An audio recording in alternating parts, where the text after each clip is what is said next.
दोस्तों नमस्कार, lockdown study channel में आपका स्वागत करता हूं।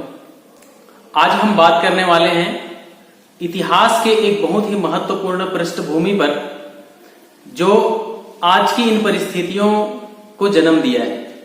इतिहास के सबसे अच्छी जानकारी के लिए आप हमारे साथ इस वीडियो में अंत तक बने रहिए। तो मैं कह रहा था साथियों, वास्को डी गामा एक ऐसा नाम है जो भारत के इतिहास को ही मोड़ दिया है। वास्को डी गामा का नाम आप सब लोगों ने सुना ही होगा। वास्को डी गामा के बारे में कहते हैं कि उसने भारत को खोजा है। हम अभी भी पढ़ाया जाता है कि भारत की खोज किसने की, तो वास्को डी गामा ने की। ये बात 100% मिथक है और हमें भ्रम में डाला जाता है। ये बात कभी भी सत्य नहीं है कि वास्को डी गामा ने भारत को खोजा था, और वास्को डी गामा की औकात भी नहीं थी कि वो भारत को खोजे। उसके बाप दादा से पहले भारत है। भारत हजारों वर्ष से है। हम कहते हैं इंडस सिविलाइजेशन कहाँ का है, तो भारत का ही है। जब दुनिया में कोई भी सभ्यता नहीं थी तब भी भारत में इंडस सिविलाइजेशन सभ्यता रही है।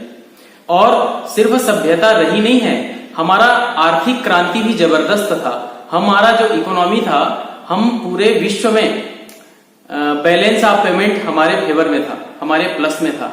तो क्या 1498 में या 1497 में कोई पुर्तगाल से निकल के भारत को खोजने आएगा, भारत को खोजेगा? वास्को डी गामा कभी भारत को खोजने नहीं आया था। वास्को डी गामा भारत को लूटने आया था, और इतिहास में सबसे बड़ा लुटेरा अगर कोई रहा है तो वो वास्को डी गामा रहा है।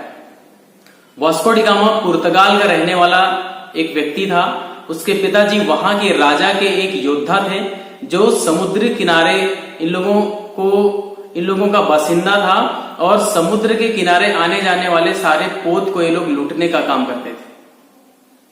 एक बंदा था कोलंबस, ये नाम आपने सुना होगा। कोलंबस 1494 में अमेरिका पहुंचता है, और ये कहा जाता है कि कोलंबस ने अमेरिका को खोजा है। तो ये कोई खोजने के लिए नहीं निकले थे। ये वास्तव में उस जगह को देखने के लिए, लूटने के लिए जाते थे जहां पे रेड इंडियंस रहते थे उस समय अमेरिका में। और इन लोगों ने रेड इंडियंस को भी लूटा, कोलंबस ने, और वास्को डी गामा ने भारत पहुंचा। होता क्या है, अगर मैं इसकी पृष्ठभूमि की बात थोड़ा सा करूं तो वो ऐसा है कि 1480 का वो दौर था जब वहां के राजा को ये बात पता लगती है कि हमें विश्व में हम कैसे वैश्विक एक परफॉर्मर बने, हम विश्व में सबसे ज्यादा धनी कैसे बने। तो उनका दिमाग चलता है और नाम आता है भारत का। दोस्त, भारत जो था वो गोल्डन स्पैरो था, सोने की चिड़िया कहा जाता था भारत को। और वो ऐसे ही नहीं, सिर्फ कहा नहीं जाता था, वो वास्तव में सोने की चिड़िया भारत था। क्योंकि अगर हम 1498 के पहले अगर बात करते हैं तो 6वीं शताब्दी में, 7वीं शताब्दी में जब इस्लाम आता है इस दुनिया में, अरब के देशों में जब इस्लाम आया तो इस्लाम ने क्या किया, तो वो भी 7वीं शताब्दी के स्टार्टिंग में भारत पहुंचा और भारत को उसने भी लूटा। फिर धीरे धीरे क्या हुआ कि 6वीं, 7वीं, 8वीं, 9वीं शताब्दी आते तक पूरा उत्तर पश्चिम के क्षेत्रों में, यानी कि अरब, टर्की, सीरिया और उधर जो ईरान था, और आज के डेट में तुर्कमेनिस्तान, कजाकिस्तान, इस वाले रीजन में पूरा इस्लाम का कब्जा हो गया। वो वाला क्षेत्र था जो एक ऐसा लैंड था जिससे हम इंडिया से यूरोप जा सकते थे। तो इंडिया से यूरोप जाने का रास्ता जब इस्लामिकों के आने से वो रास्ता उनके कब्जे में आ गया, और उस रास्ता से गुजरने पे वो लोग टैक्स लेने लगे। टैक्स लेने के साथ साथ उस वाला जो जमीन वाला रास्ता था, जो स्थल मार्ग था, उस स्थल मार्ग किसके कब्जे में था, तो इस्लामिक लोगों के कब्जे में था। और वो वहां से गुजरने वाले लोगों से वो टैक्स लिया करते थे, वो व्यापार उनके कब्जे में था। अब होता यह है कि यूरोपियों को यह लगने लगता है कि अगर हम स्थल मार्ग से जाएंगे तो स्थल मार्ग में बहुत सारे खर्चा है, ये रास्ता खर्चीला है और जोखिम से भरा हुआ है। तो 1480 के दौर में वहां का जो राजा था, राजा का मतलब पोप, एक स्पेन था और एक था पुर्तगाल। दोनों समुद्र के किनारे, कोस्टल एरियाज यानी कि समुद्री देश है, और वो दोनों देशों का जो अर्थव्यवस्था था वो कैसे था, तो वो समुद्र से गुजरने वाले जो जहाज हुआ करते थे उस जहाज से वो लोग टैक्स लेते थे और उसके कारण से उनका जो अर्थव्यवस्था चला करता था। होता यह है कि तभी भारत का जो सुप्रसिद्ध सिल्क, ज्वेलरी, मसाले, कपड़ा, ये अन्य प्रकार की जो चीजें थी वो पूरे दुनिया में था। भारत एक ऐसा देश था जो दुनिया में सबसे बड़ा स्थान रखता था इकोनॉमी के क्षेत्र में। हम उस समय इकोनॉमिकली बहुत स्ट्रांग हुआ करते थे, और वो जब खबर उनके बातों तक पहुंचती है तो ये जो योद्धा हुआ करते थे, उनके जो समुद्री पोतों को जो लूटते थे, जो समुद्री यान को जो लूटा करते थे, वो उनके योद्धा थे। एक तो ये वास्को डी गामा था जो पुर्तगाल का रहने वाला था, और एक वो था कोलंबस जो स्पेन का रहने वाला था। ये लोग जब समुद्री पोतों को लूटते थे तो ये आपस में डिस्कस नहीं कर सकते थे कि ये कौन मेरा होगा और कौन इनका होगा, यानी कि कौन तुम्हारा और कौन मेरा। तो इसी बीच में स्पेन और पुर्तगाल की लड़ाई होती थी। तो ये निर्णय करने के लिए कहां पहुंचते थे, तो निर्णय करने के लिए ये पहुंचते थे पोप के पास, जो वहां का राजा हुआ करता था। तो पोप ने कहा कि अब आप अपने क्षेत्र का विस्तार कीजिए, और क्षेत्र का विस्तार करते हुए आप अपनी आमदनी को बढ़ाइए। तो होता क्या है कि 1480 के बाद ये विचार उनके दिमाग में आता है, और तैयारी करते करते वो 1490 आता है। 1492 के बाद उनको निकलने की एक तैयारी होती है, और कोलंबस निकल जाता है 1494 में पहुंच जाता है अमेरिका, और वहां से जुलाई 1497 को वास्को डी गामा निकलता है पुर्तगाल से, और वो 10 महीना यात्रा करने के बाद 20 मई 1498 को पहुंच जाता है कालीकट, केरला, जहां राजा होते हैं जमोरियन। और भारत में जैसे कि अतिथि देवो भव का जो कॉन्सेप्ट है, अतिथि देवो भव के कॉन्सेप्ट से जमोरियन क्या करता है कि पहली बार कोई बंदा इतने दूर से और इतने समय से लगातार चल के आया है तो वो उनके स्वागत के लिए पहुंच जाता है। जमोरियन जो उस क्षेत्र का राजा हुआ करते थे वो समुद्री क्षेत्र के राजा थे। हालांकि उन 10 महीनों में सिर्फ इन्होंने रास्ता ही नहीं नापा, उस 10 महीने में ये जितने सारे जो अफ्रीका के जो कोस्टल एरियाज पे जो बंदरगाह पड़ते थे, जो व्यापारिक बंदरगाह थे, उन सारे बंदरगाहों का अध्ययन करते और ये मेडागास्कर और अफ्रीका के बीच वाले रास्ते से ये पहुंच जाता है कालीकट, जिसको मलयालम की भाषा में कोझिकोड भी कहते हैं। वहां ये पहुंच जाता है, और वहां पहुंचने के बाद वो राजा से मिलते हैं, जमोरियन से, और जमोरियन से वो कहते हैं कि हम आपके क्षेत्र में कुछ व्यापार करना चाहते हैं। क्योंकि जमोरियन जो थे उनके दरबारी कुछ इस्लाम को मानने वाले लोग थे, यानी कि कुछ मुस्लिम लोग थे, और पहले से भारत के व्यापार में किसका कब्जा था, तो मुसलमानों का कब्जा था। तो मुसलमानों के कब्जा होने के कारण से जमोरियन के जो दरबारी जो मुस्लिम होते हैं वो कभी वास्को डी गामा को भाव नहीं देते। इसके कारण से वास्को डी गामा को वापस 10 महीने बाद लौटना पड़ता है, यानी कि 1499 में। 1499 में जब वो वापस लौटता है तो क्या होता है, 4 बेड़ों के साथ 170 लोगों के साथ जो वास्को डी गामा भारत आया था, तो वो लौटते समय मात्र 50 लोगों के साथ लौटता है, और ज्यादातर लोगों को अरबी जो थे वो युद्धों में मार देते हैं, और जो बचे खुचे लोग थे वो बीमारी से मर जाते हैं। क्योंकि समुद्री जहाज से आ रहे हैं तो समुद्र में तूफान तो आना है, और लगातार तूफान के आने से इन लोगों का स्वास्थ्य बिगड़ जाता है, और स्वास्थ्य बिगड़ने से बहुत से इनके लोगों की मृत्यु हो जाती है। जब बहुत से इनके लोगों की मृत्यु हो जाती है और वापस ये 1499 में जब पुर्तगाल पहुंचता है, तो पुर्तगाल में इसका जबरदस्त स्वागत होता है। जबरदस्त स्वागत क्यों होता है, क्योंकि पहली बार कोई व्यक्ति स्थल मार्ग के अलावा भारत आने का यूरोप से कोई दूसरा मार्ग ढूंढा था, और वो दूसरा मार्ग था समुद्री मार्ग। इसके साथ ही वो वापस जब गया था तो अपने कुछ लोगों को खोया जरूर था, लेकिन साथ में क्या लेके गया था, तो भारत से वो बहुत सारे मसाले, कपड़े, भारत से बहुत सारे ज्वेलरी, ये सब लेके गया था। क्योंकि वास्को डी गामा ये जानता था कि भारत सोने की चिड़िया है और भारत एक समृद्ध देश है जहां से हमें बहुत कुछ चीजें मिल सकता है और हम अपने व्यापार को बहुत सुदृढ़ कर सकते हैं।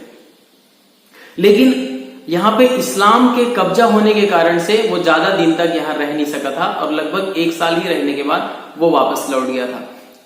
लेकिन ये बात उसको अखर रही थी कि वो कैसे भारत को छोड़ के चले गया। भारत में उसके रहने के लायक कोई एटमॉस्फेयर नहीं बन पाया था उस समय।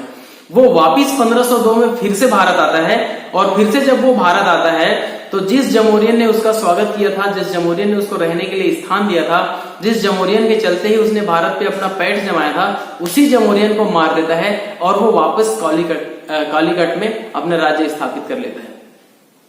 राज्य स्थापित करने के बाद फिर वो बहुत सारे डिपो बनाने के बाद अपना जो सबसे जो व्यापारिक केंद्र था उस समय भारत में सूरत था, क्योंकि सूरत का जो सिल्क था वो पूरी दुनिया में देखी जाती थी, मानी जाती थी और बहुत ही उसका पॉपुलर था वो।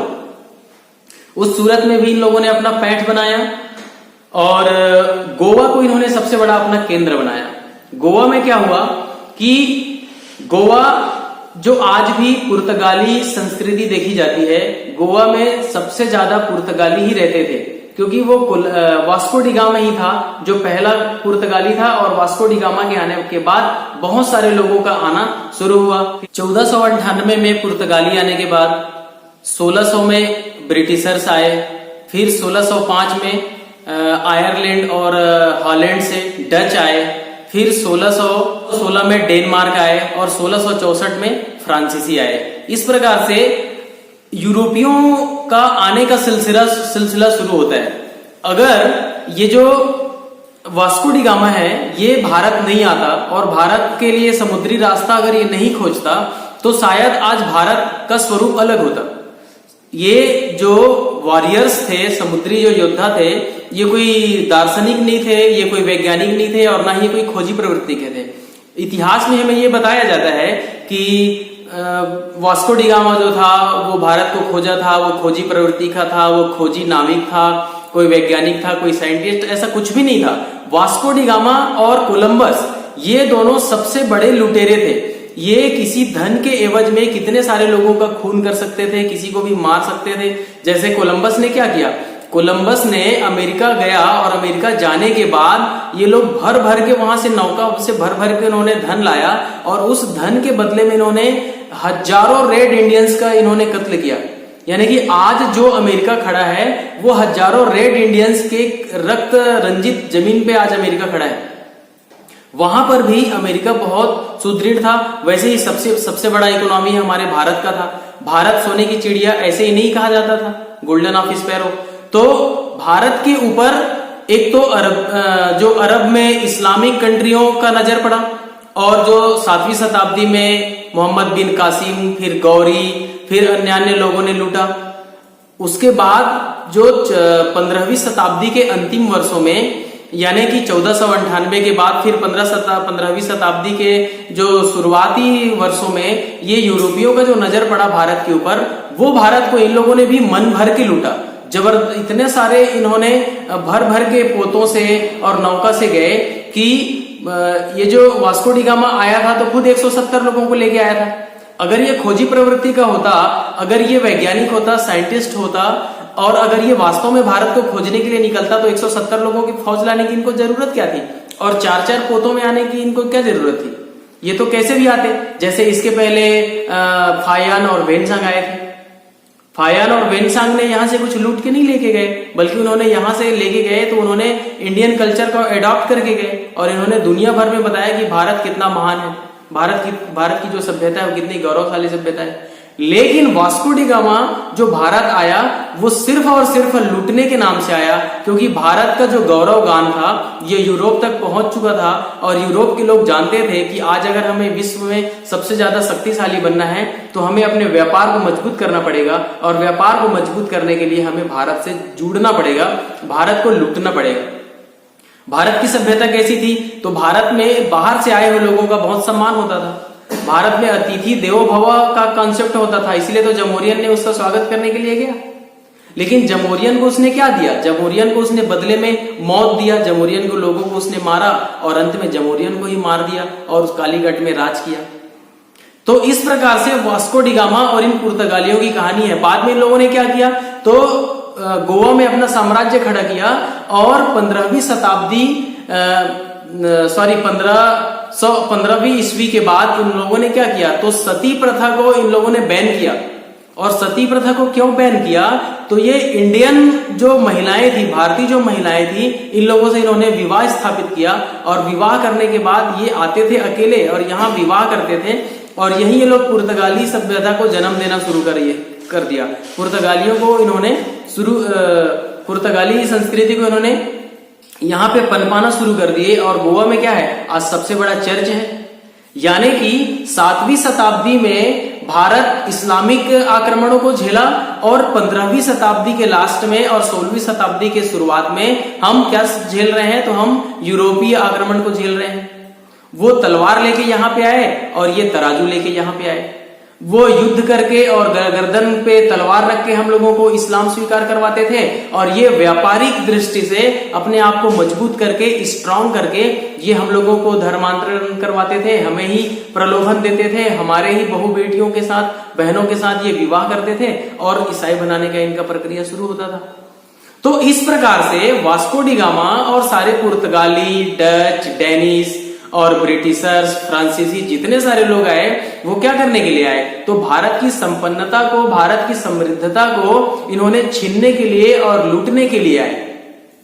वैसे ही अगर मैं बात करूं दक्षिण पूर्वी देशों का, तो दक्षिण पूर्वी देशों में भी क्या था कि वो सारे के सारे भारतीय कल्चर से ही जुड़े हुए देश थे और वो लोग, इन लोग उधर भी कब्जा करना शुरू किए। जिस प्रकार से अरब के लोगों ने ही पहले दास्ता स्वीकार करना शुरू किया था, यानी कि स्लेवरी सिस्टम को अगर कोई शुरुआत किया था तो वो अरब के लोग थे, जो तुर्कमेनिस्तान, कजाकिस्तान, आज के डेट में जो टर्की, अफगानिस्तान और उधर जो सऊदी अरबिया, इस टाइप के जो जितने सारे जो इस्लामिक कंट्री हैं, वो इस्लामिक लोगों ने ही पहले स्लेवरी सिस्टम को शुरू किया। बाद में यूरोपियों ने उसको एडॉप्ट किया और यूरोपियों ने भी लोगों को अपना गुलाम बनाना शुरू किया।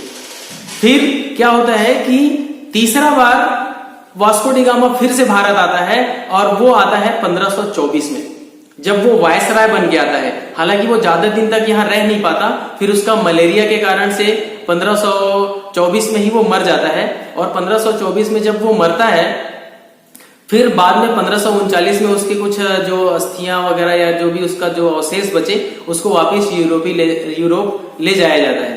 अच्छा हुआ कि वो 1524 में मारा गया, अदरवाइज वो पता नहीं और कितने सारे चीजों को यहाँ से लूट के ले जाते और कितना लूटता वो, क्योंकि इन लोगों की संस्कृति में ही क्या है, लूटना ही इनकी संस्कृति है और छीनना ही इनकी संस्कृति है।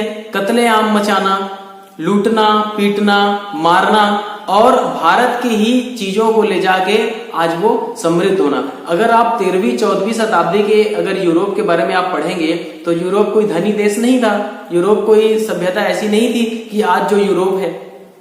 इन्होंने क्या था वहां पे, अगर वहां का क्लाइमेट भी अगर आप पढ़ेंगे, वहां पे खेती होना, कोई खेती अनुकूल मौसम नहीं हुआ करता था।